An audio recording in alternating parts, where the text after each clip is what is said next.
আসসালামু আলাইকুম রহমতুল্লাহি ওবরাকাতু। এভরিওয়ান, ফোকাস করুন মার্কেটটাতে কিভাবে ট্রেড প্লেস করি এবং কয় রকমভাবে অ্যানালাইসিস করি। এখান থেকে আমি একটা স্মলে নেওয়ার ফার্স্ট অফ অল রিজন হচ্ছে আমার মার্কেটের নিচের দিকে দেখুন 8 রয়েছে, 8 থেকে 6 খেলছে, কিন্তু তার জন্য আমি এইখানে একটা স্মলে ট্রেড প্লেস করেছি। সো নিচের মার্কেটেও আবার খেয়াল করে দেখুন 8-2, সো এটা কিন্তু আমাদের উইন দিয়ে দিছে। পরবর্তী অ্যানালাইসিস যদি করি, 8-এর পরে কিন্তু 2-2, তো যেহেতু 2-2 দিয়েছে, উপরে কিন্তু আর 2-2 দিবে না, বিকজ মার্কেট ক্যান্ডেল চেঞ্জ করবে। যে কারণে এখানে একটা বিগের সাথে এন্ট্রি নিব।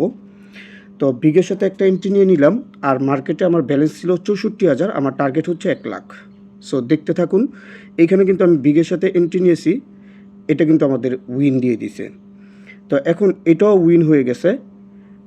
তাহলে পরবর্তী এন্ট্রিটা কিন্তু আমরা মার্কেটের সাথে অ্যানালাইসিস করব। বিগ রয়েছে 5টা, স্মল রয়েছে 5টা। তো মার্কেট থেকে একটা বিগ চলে গেলে মার্কেট আরেকটা বিগ দিয়ে মার্কেটটাকে ফিল আপ করার চেষ্টা করবে। আর যেহেতু 2-5-2-5-এর মার্কেট কিন্তু বেশিরভাগই বিগের সাথে অপরচুনিটি আসে। ওকে, মেরে দিলাম বিগের সাথে একটা ট্রেড প্লেস। সো এইখানে আমি যদি মার্কেটে দেখি, আমাদের মার্কেট থেকে একটা বিগ চলে গেছে, একটা বিগ কিন্তু এন্ট্রি নিয়ে নিছে। এখন যদি এটাও উইন হয়ে গেছে, এখন যদি মার্কেটে দেখি যে নিচে 6 রয়েছে, 6-এর পরে 8 রয়েছে, উপরে কিন্তু আর এরকম 6-এর পরে 8 খেলবে না, বিকজ 8 কিন্তু মার্কেটে রয়েছে বেশি। যে কারণে আমরা একটা স্মলের সাথে এন্ট্রি নিয়ে মার্কেটে ক্লোজিং করব।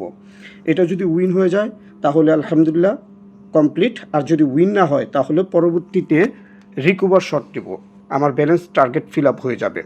ওকে, এটাও কিন্তু আমার উইন হয়ে গেছে আলহামদুলিল্লাহ। টার্গেট ফিল আপ, মার্কেট থেকে বাহির হয়ে যেতে হবে। তাহলে দেখুন, 64,000 টাকা ব্যালেন্স নিয়ে 1 লাখ টাকা ব্যালেন্স বানিয়ে ফেললাম। এটা শুধু মার্কেট অ্যানালাইসিস করে কয়েকটা ট্রেড করেই। ধন্যবাদ। শুকরিয়া আদায় করতে শিখুন।